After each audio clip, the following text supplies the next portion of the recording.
So the writing appears to be on the wall for National Police Commissioner Khehla Sitole. He was given until Tuesday this week to give President Cyril Ramaphosa reasons why he should not be suspended. Well, Sitole has now written back to the president, paving the way for the decision on his future. The impending suspension has also given credence to a letter seen by Newzroom Afrika from Police Minister Khehla to Sitole, in which approval for a trip to Germany was withdrawn. Khehla had approved that trip 2 days earlier. Now, in the letter sent to Sitole yesterday, Khehla cites the upcoming elections, as well as the killing of police officers and the July civil unrest as reasons for his about turn. Sitole's woes came after the High Court in Pretoria found that he breached his duties when he sought to stall an IPID investigation into the controversial procurement of a grabber surveillance machine at inflated cost. It's understood the president is expected to make a decision on the commissioner's future in the coming days. Let's talk about this now with Eldred Klerk of the African Center for Security and Intelligence, Praxis. Good to see you, sir. Thank you for your time this afternoon. Has the president made the right call? Indeed, the president has. There's been 2 court cases that has basically forced the president's hand. It's not unprecedented that a president makes a decision when it comes to a director general that he has appointed. And in this case, the president is simply asking of the national commissioner to give reason and cause as to why he should not be suspended, and therefore why a board of inquiry into his fitness for office should not be convened. And it feels a bit like a same script, different cast situation, isn't it? Years ago, Khehla was commissioner. She left under a cloud of allegations from the Marikana massacre. You had Jackie Selebi before her, who also left under scandal. You had then Khomotso Phahlane, also leaving with criminal charges over his head. Now you've got Khehla Sitole also accused of wrongdoing. What is going on in that office? Just why do we keep seeing this trend? Well, unfortunately, I think one of the diagnoses that we have given to the president is the suggestion that there needs to be clear appointment criteria beyond being a South African citizen, somebody with a clean criminal record, and the like, but actually clear competency criteria in terms of competence, attributes, character, experience, knowledge, and the like, and that person is appointed in the office of the National Commissioner on a competitive basis. So hopefully from this, we have an opportunity to correct and to strengthen both the appointment process, but also, in this case, the public and political governance over the decision-making that such a critical role player makes on a daily basis, especially when such a decision seems to have impeded or hampered the optimal functioning of a sister or a fellow department within the Department of Police, namely IPID in this case. And it's worrying, isn't it, when you hear that a police commissioner and his deputies basically refuse to cooperate with IPID, the watchdog body that is meant to investigate wrongdoing by police, because that then sets possibly a dangerous situation where even at lower levels, that sort of misconduct is mirrored. Absolutely. So we have to ensure that our senior leadership in all departments understand that their actions have consequences, that perceptions of what they do and how they treat others actually does filter, and the message they send, whether it's conscious or unconscious, does resonate with members on the ground.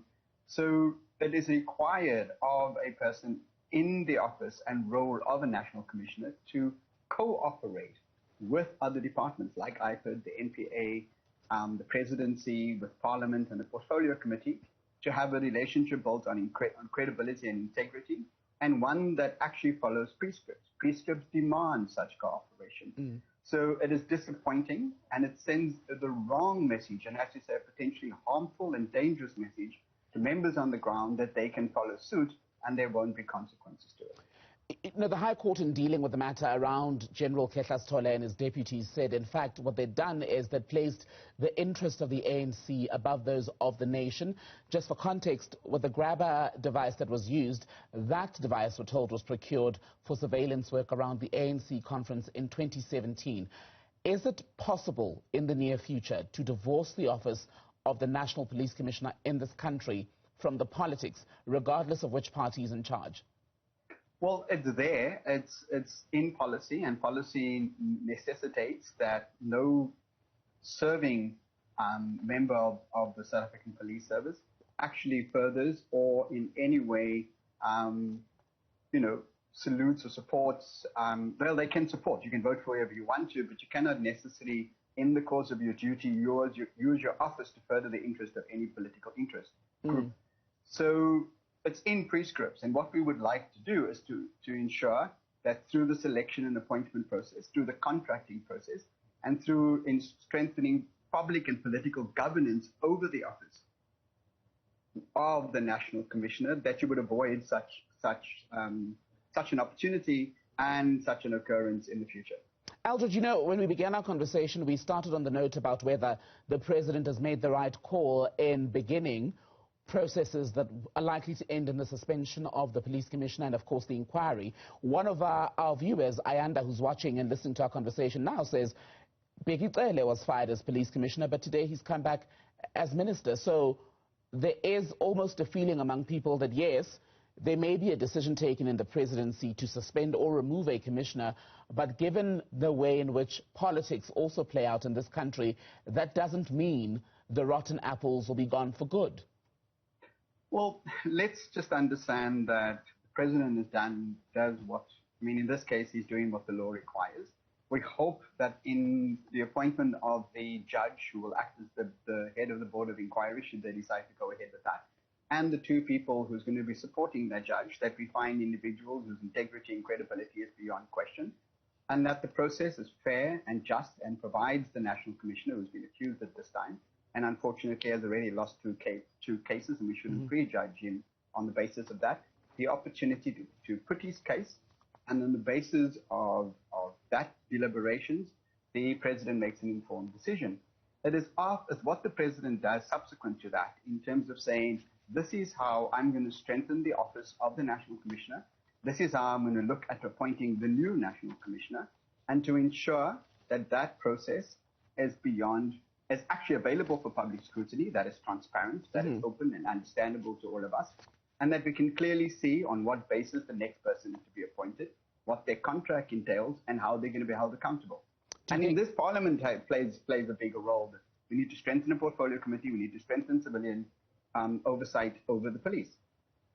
Do you think then, Eldred, I beg your pardon, the removal, if you will, from the scene of Sitole, whether temporary or permanent, is likely to destabilize the management of the country's police service? I would hope not, because we have divisional commissioners, each in charge of his or her division. They have a daily duty to perform. We don't have a policy crisis, and we have a strategic crisis, but that's for another day. And they have the operational duties to undertake on a day-to-day basis. What we would hope is that provincial commissioners, station commissioners now convene their membership, listen to their concerns, and try to work not only to improve the morale, but actually to support the members in the execution of their task, and say that we will continue to serve the people of South Africa because that is our ultimate goal, and that I am here for you. That is the role of the public spirited leaders who now need to step up. We don't really need the National Commissioner to lead on a daily basis. We need the supervisors and commanders and managers and leaders throughout the ranks to be supporting those in their command to ensure that they continue to do their duty in the best possible way. Eldred de Klerk, good to speak to you this afternoon from Cape Town, sir. My pleasure.